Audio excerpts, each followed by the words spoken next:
Growing up, I never had a console or PC. As a result, mobile gaming played a massive role in my childhood. While everyone was playing Call of Duty, Halo, and GTA 5, I was playing Modern Combat 5, Nova, and Gangster Vegas. On the other side, 2K, Madden, and FIFA were substituted with EA's line of mobile sports games that have since fallen off. But before EA's Big Three, there existed a niche series of mobile sports management sims which have survived up until this day. Today we will analyze the creation, rise, and fall of the now defunct Hothead Games Big Win Sports franchise.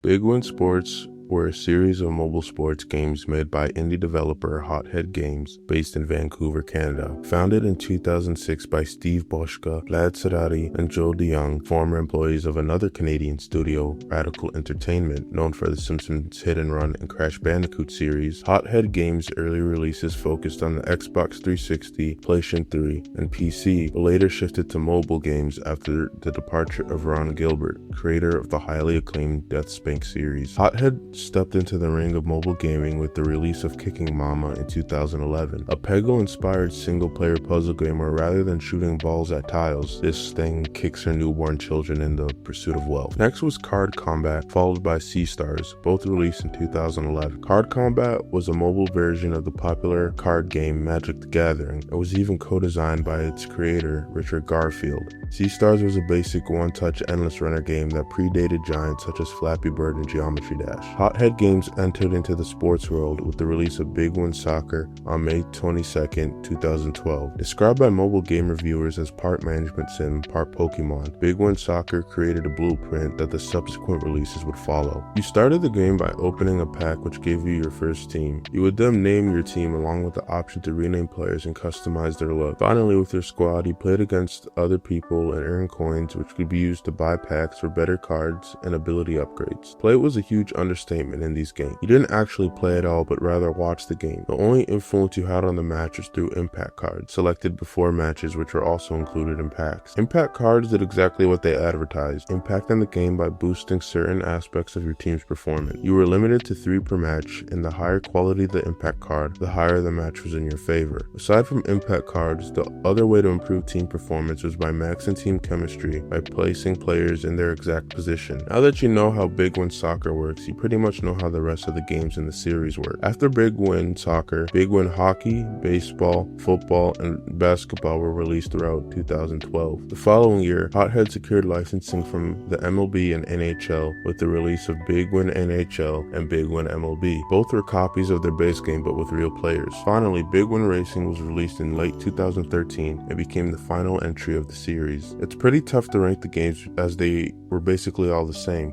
but in my opinion, Big Win Football was the best of them, as well as the easiest. The hardest to progress were basketball and soccer, and I didn't play baseball or hockey often, so I'm not sure about them. Big Win Racing was kind of in the middle. Really, whatever of the sports you enjoyed the most, the Big Win game was probably your favorite. For the most part, the game seemed to be well received by the community. The announcement trailers on YouTube garnered millions of views, so there was clearly an audience for the games. But ultimately, what led to the downfall of the Big Win franchise was simply a lack of updates and depth. As I mentioned earlier, the most you could do after opening a pack was rename and slightly alter the appearance of your players. On top of this, every single Big Win game had 3 gameplay modes: a tournament mode, where you could earn the premium currency Big Win Bucks, a quick play mode, which matched you against a random team, and an option to play against friends. That was it. Also, I highly doubt this game was making much money, as you could earn thousands of Big Win Bucks and coins by playing other games and completing tasks on other apps. I don't know, a lot of these mobile games have this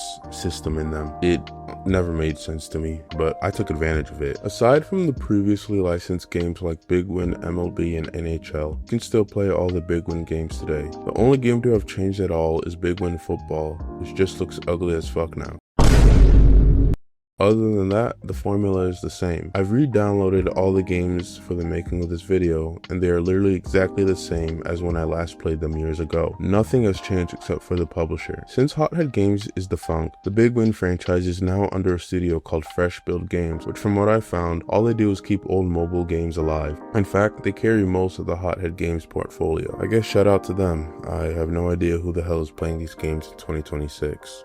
If I was in control of the Big Win Games in the state that I are in today, here's what I would do in order to improve them. First off, I would add a career mode similar to what Retro Bull has. Allow the player to choose whatever team from whatever league they like and allow them to customize the players and team any way they like. When you win games, you get coins and big win buck. Rather than pulling jerseys from packs, let us make our own. Hell, let us even import logos for more personalization. Now, if you want to improve your team, you can do so through drafts, free agency, or in the case of soccer, youth academies and transfer windows. Coins and big win bucks go towards upgrading facilities and paying contracts. The simulations and graphics can be left alone.